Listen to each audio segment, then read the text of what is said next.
Hey, what's going on, rock stars? Blue Rocker Guitars coming at you. A little update, some tips and tricks, and take 200,458. No, I'm just kidding. I think I did this twice, maybe 3 times, because I forgot something. Anyway, you don't care about that. So let's get into this. This is cool stuff. So, all right, what we have here is an update on the George Lynch bangle. See the bangle? Yeah, bangle. So, guys that play guitars in tribute bands usually have a budget, unless they're filthy rich, and most aren't. So, this gentleman, I don't know, probably makes good money, but doesn't want to spend $6,000 on an actual ESP George Lynch bangle edition, which is pretty much what they go for, somewhere between $4 and $6K, which is, you know, it is what it is. So he had a budget. We try to stay within our clients' budgets because that's what we do. And we also try to get the most bang for our clients' bucks, but we also have to make a buck or two in the process, which leads to craziness, if you will. And you can see there's something going on. All right, we'll get into that here in a second. So, client comes to me, and this is what he wants. Brings me this neck. Hey, I want to put this neck. Do you happen to have a body, or can we just go buy a cheap body? Blah, blah, blah. Make it work. Well, a lot of bodies don't come with this pickup configuration with the one volume, you know. You get them a couple out there, but if I build the body, you're 400 and change before you paint it. That's just for the body. Yeah, 400 and change, because I don't do stuff cheap. I do stuff at the price point I need to do it at, and it's going to be quality, and I have to do all the routing and all the measuring and all that other stuff and get the nice wood and blah, blah, blah, blah. Yeah, you get it. All right, so I had the body lying around, and I said, yeah, I got a body. It should work. But unfortunately, mathematically, the bridge, the pickups, where they're located, the scale length, even though they're the same scale length, still doesn't work. And you said, well, why not? Well, because people don't think about scale length the way you should think about scale length, which is the proper method, which I'll explain here in tips and tricks. That's right. So you could have a 25.5 scale length, 25.5 neck. Well, this neck is 25.5. This is 25.5. Why did it not work out?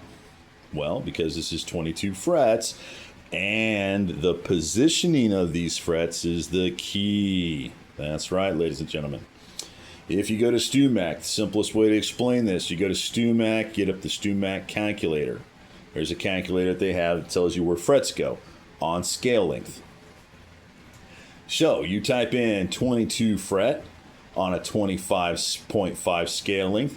You're going to be putting these frets in certain areas mathematically. You type in 25.5 scale length, 24 frets, 26 frets, 28 frets, whatever you're doing, you're going to get measurements where these frets go. Yes, and that's the difference. The more frets, the less frets, these measurements between frets change. There you go. It won't intonate, will not work, blah, blah, blah, blah. There you go. I know. Interesting stuff, but you should know this. If you don't know this, you do now. And now you're more educated in this wonderful world. So, had the body lying around, had to move the neck pocket up. And that's good and bad. Good, because it'll make this situation work. Bad, because now I've added a lot more space here, which I don't want. So, how do you fix that? You add another fret right there. That's how you fix it. Yep. Little did you think about or know. So I'm going to explain this to you so you visually, so you get a visual. If I didn't add that fret, see that space there? That's what you'd be dealing with right there. Now that I added that fret, ooh, that's the proper spacing. That's where you want to be, folks, right there. See, very little room here. Because, yeah, that has to work out too, mathematically. All right, so you get that now? If you don't, well, hit rewind.